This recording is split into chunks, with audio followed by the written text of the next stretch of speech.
Hello everyone, it's Asata Games. Today I will show you how you can implement a save and load system to your default game. For this I am using the project from the reload scene tutorial. I strongly recommend you to watch the tutorial because I will not explain how the game itself works. What I will explain is this script, which is the module we will use for managing save and loading. I will also explain the GUI, but for the rest I will just show you how you can implement it in your game with examples. Now if I load the game, as you can see I have my coins, I have my coin counter, I can collect coins, I can change scene, collect a bit more, and if I come back to this scene, you will see that the progress on the first level was saved, and if I change the scene back, the second level is also saved. If I close the game, run it again, you will see that the progress isn't saved at all. Now I will again collect coins, change scene, collect a bit more. Now I will save it, close. Since I want the save to be used, I will set this to true. And if I run the game again, you will see that the data of the previous game is actually saved as well as the coin amount. Now let's see how you can create the system. At the end of the tutorial I will also show you the summary and I hope it will help you understand better. First, to create the Save Manager module, on a folder right click, new module and name it Save Manager. On it we have local m, and local m holds three variables. If you have watched the reload scene tutorial, you will already know about these two. This keeps the track of the level we are on, and this one is used when we are reloading a level. This is new. Is load enabled? If you set this to true and you have a save file, then you will load it. We have two variables. One is save data and the other is temp data. This is the data where we hold temporary progress. As you can see, they are identical. We require this, so if I run the game, collect a bit coins, but I don't want this progress to be saved, I can just reload, and as you can see, the progress was undo, and that was thanks to this temp data, because when we are on the level, we make all the changes on this temp data variable, and we only save it into save data when we are switching between levels. So if I walk around but do not change scene, that means all this change is actually temporary and can be erased with reloading. If I change scene, now what I did was to saving temp data into save data. So now it is on the save data and I can't take it back. It is updated. This saves it till I close this game. And if I want this to be saved for later, when I run the game again, then I use this save button and click on it to save. We have coins table. This is a table that will hold the information about all the coins on the scene. As you can see, we have a bunch of scenes which we create from a factory. I saved the data on the coins table for each level. Now we have our m.save function. This is the function that saves on the file. So for this you will need two things. One is the data you want to save on a table. I have all my data on the save data. and I get the file name using getSaveFile. This is a built-in function, and when you use it, it gets you this file from this folder. I save my save data on the system save load folder. Under this folder, you can have a bunch of files. So you can have a settings file and save it on it as well.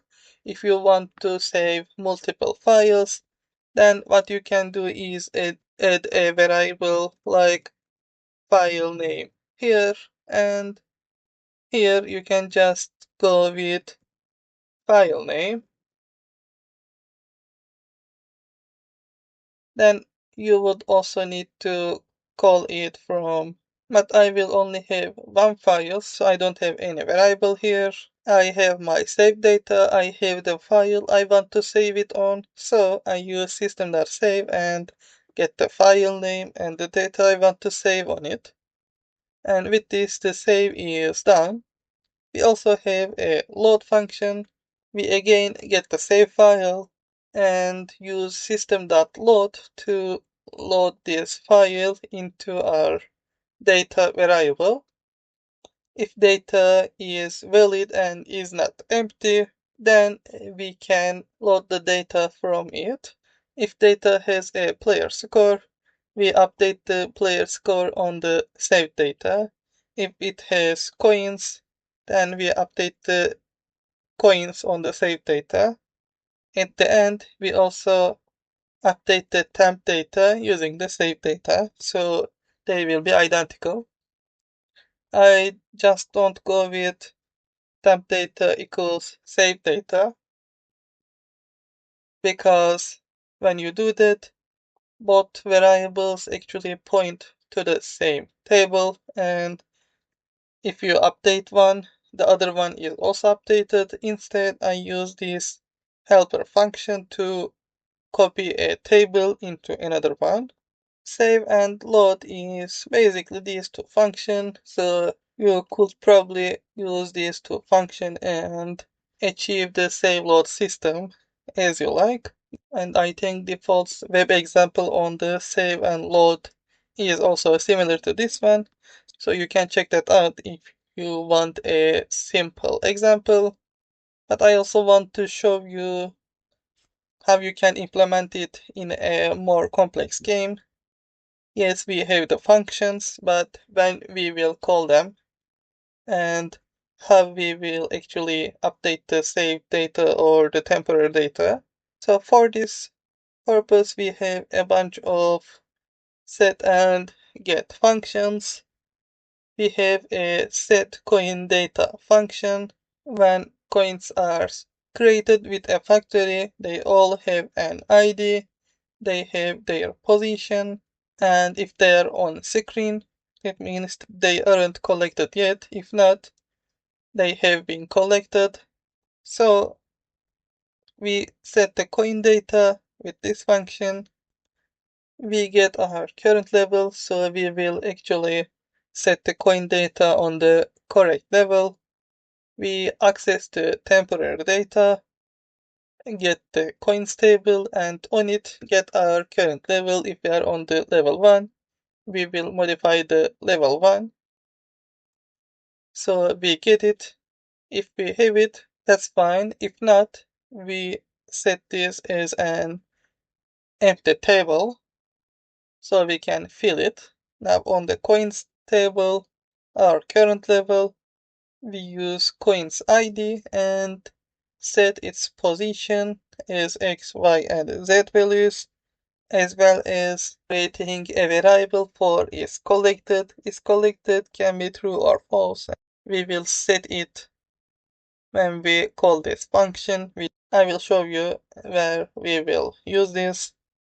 We have set player score, which again sets the player score, but on the temporary data, as you can see, all changes are made on the temporary data, and all gets are also done from the temporary data. When we get the player score, we get it from the temporary data. If you want to get the coins, this will return the whole table of a level. So this is not for an individual coin, but all coins of the level. So on the level 1, you will get the information about all the coins of that level. Now we have two functions. The first is update save, and the other is reset. Temporary progress. Let me first tell you about this one. If I play the game, do things, but reload, those temporary chains are reset, and it is all thanks to this, because when we reset the game, we call this function, and what it does is to load the last saved game state into the temp data, and we save the game state here. This function is what we use to have a saved state between levels, because when we are changing levels, we save our temporary data into the saved data. So now the temporary changes we have done are actually saved. We have an m.delete. This is for deleting the save file. For most cases, you can just delete the file, but I didn't want to delete for this game. What I do is basically setting all the is collected value of the coins to false, so no coins are collected, and player score is set to 0, which means no coin is collected and our score is 0, so it's all fine. We make all these changes on the save data and then copy the saved data into the temporary data. Then we use m.save to save this change. So next time when you try to load the last progress, it will return a brand new game. No coin collected. Score is 0. If you want to just delete the file, then I guess this would also work. You get the file name and use os.remove file name. But I will keep it this way. There is also this has saved data, because if isLoad enabled is true, that means your script will try to load the data from the saved data, but we aren't sure if we have that data. So, but we need to make sure we have the save file before loading it. So this is a useful function. And that was it for the Save Manager module. Now I will show you how you can call these functions from scripts. For example, for the player script, we require the Save Manager as a module, and for the coin amount, I use the Save Manager dot get player score, since get player score gets the score from the temp data. At the worst case, it will return 0, otherwise it will return the updated value. And since we have the coin amount on the player, if we collect a new coin here, this is the on message. For the trigger response, we have collected a coin. When we collect a coin, we use save manager dot set player score with the current coin amount to update the score on the temporary data. And that's it for the player. For the factory, we also have the save manager. On the init, we create a saved coins variable. We use save manager dot get coins. This function returns the coin for the current level we are on. And we have two conditions. This is where we create the coins using the saved data, and this is for the default state where we don't have the saved coins. If you want to know how this works, you can watch the factories tutorial, but what we care about is this part. This is the condition. we need to check for the saved data, and it has two states. First, we check if is load enabled. That means we want to load the data, and we also have the saved data. Then we get the coin data from the saved coins, and if the coin isn't collected, we get the coin's position from the data. Then we use factory.create to create the coin on the coin position after we create it, and on the coin data table we map the coin instance to the coin's ID from the saved table. We do this when we are loading it, but we also have this, and we actually need this part because if I delete this and also set this to false, play the game, I change scene, and no progress is saved because since this is false, it always tries to create all coins from scratch, but we don't want this, so what we do is to add another condition. We check if saved coins isn't empty. If saved coins isn't empty, but this is false, that means we have updated the saved data table. So we want to use that table to create the coins. If these conditions are not met and we want to create coins from scratch, we use savemanager.setCoinData and save all coins with their position and ID. So when we change the scene or click on the save button, it will be saved. We first save the coins on the table here, and if player collects a coin, he sends us a coin collected message, and on it we have a coin instance variable. We use this, and we use set coin data for the same coin, but set its is collected variable to true, so we know it is collected, and next time we use the saved data we will not be creating it.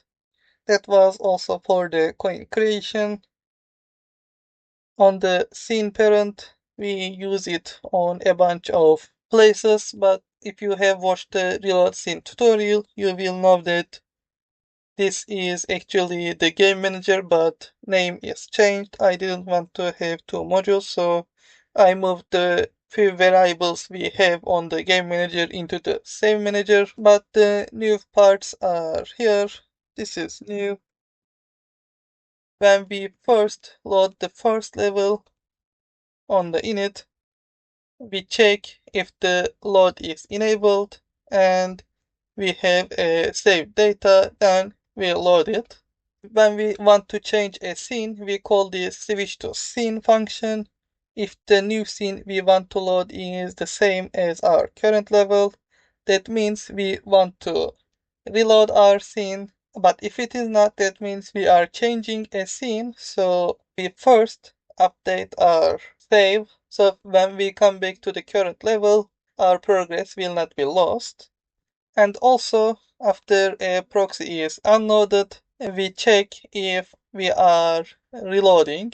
If we are reloading, then we reset the temporary progress. You can move this to here too, I think it would work.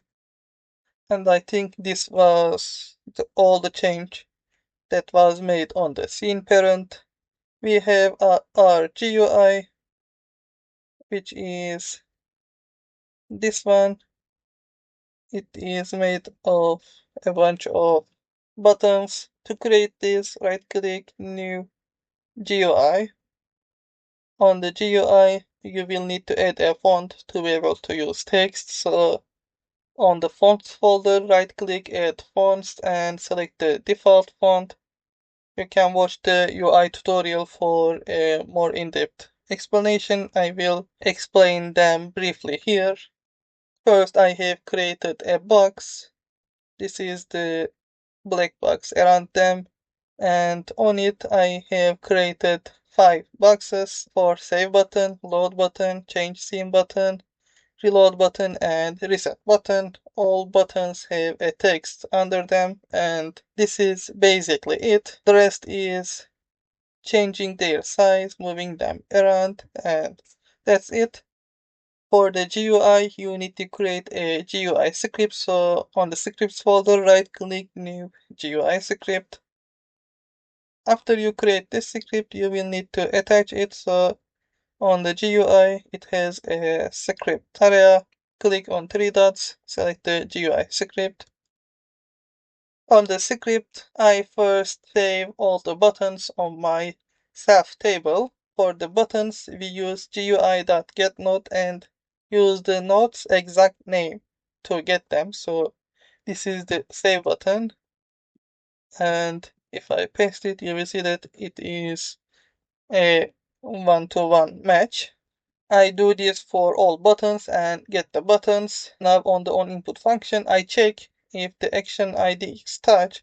So I have clicked on it and the action is pressed. I add this so the internal part will be called once for each click, and the rest is quite simple. I use GUI.pickNode on the save button with the actions X and Y values to check if I have clicked on this save button.